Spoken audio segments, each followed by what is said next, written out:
दादासाहेब, ज्येष्ठ सभागृहाचे नेते आहात तुम्ही. काल जी फ्रीस्टाईल हाणामारी आपण पाहायला भेटली, कसं पाहता या घटनेकडे, काय सांगता?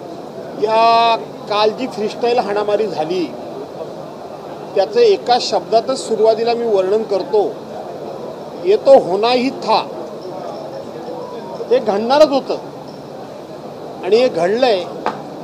हे वाईटातून काहीतरी चांगलं होईल आत्ता तरी, अशी माझी अपेक्षा आहे.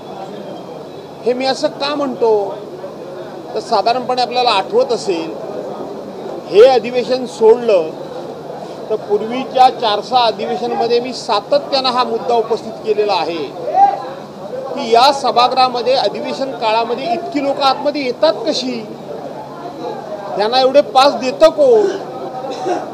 या सभागृहामध्ये रेल्वे स्टेशन सुद्धा काहीतरी गर्दीनं कमी फुललेलं असेल, एवढं सभागृह फुललेलं सातत्यानं असायचं. आणि म्हणून मी प्रत्येक अधिवेशनमध्ये हा मुद्दा उपस्थित केलेला होता. परंतु या अधिवेशनमध्ये हा मुद्दा उपस्थित मी केला नव्हता. परंतु काही अत्यंत जबाबदार लोकांच्याकडे मी हे म्हणालो होतो की काहीतरी अघटित घडल्याशिवाय राहणार नाही, काहीतरी अघटित घडेल, त्याच वेळेला ह्याला आळा बसेल, असं मी स्वतःहून सांगितलं होतं. सभागृहातून बाहेर आल्यानंतर वाट काढत काढत काढत काढत काढत बाहेर यावं लागतं.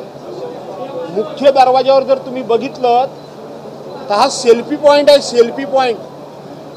त्या पायऱ्यांवर कोणीही येतं आणि फोटो काढून घेत असतं. त्यातून जागा काढत जावं लागतं. रे काय चाललंय काय हे. पण या वेदना व्यक्त करण्याच्या पलीकडं आमच्या हातामध्ये काही नव्हतं. मागच्या अधिवेशनामध्ये एका पेपरमधली मी बातमी पण वाचून दाखवली होती की एक पास केवढ्याला विक्री होती अशी पेपरला बातमी आली. याच्यावर काही गांभीर्यानं निर्णय करण्याच्या ऐवजी त्यावेळेला राज्याचे उपमुख्यमंत्री अजितदादा पवार हे माझ्यावर गरम झाले होते, भडकले होते. काय झालं पुढं? काल थोडक्यावर वाचलंय, थोडक्यावर भागलंय. भविष्यामध्ये जर ह्याला आळा बसला नाही तर फार भयानक होईल, फार भयानक होईल.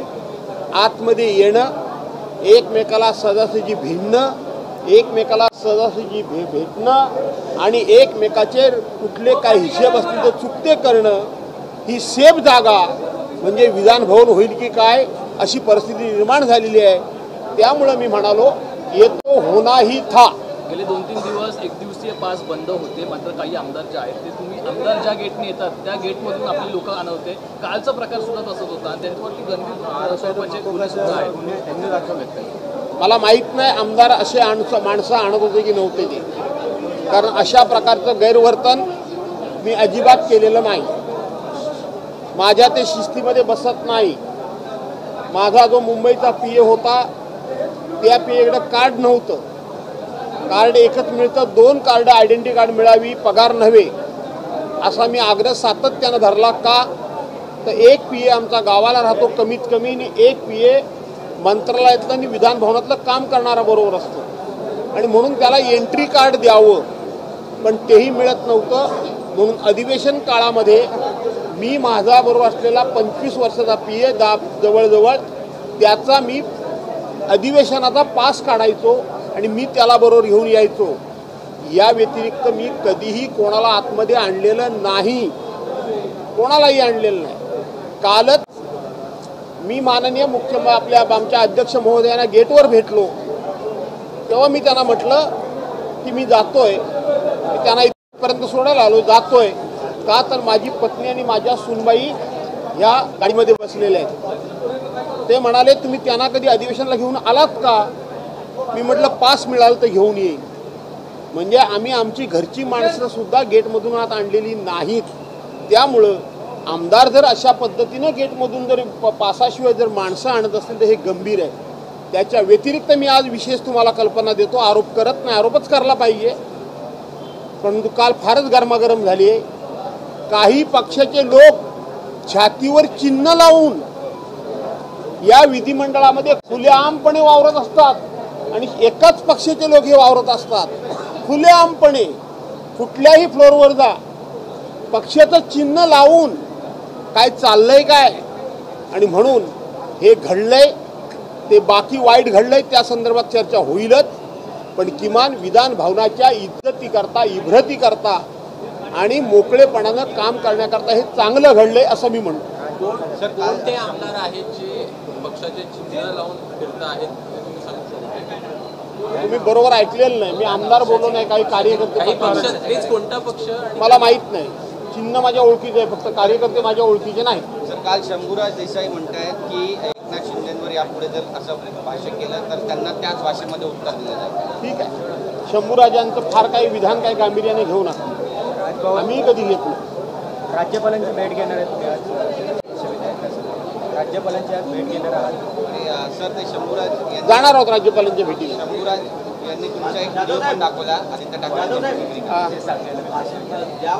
या परिसरामध्ये ही घटना घडली त्या ठिकाणी गोपीचंद पडळकर होते ते संकुलित निर्देश करताना पाहायला मिळालं.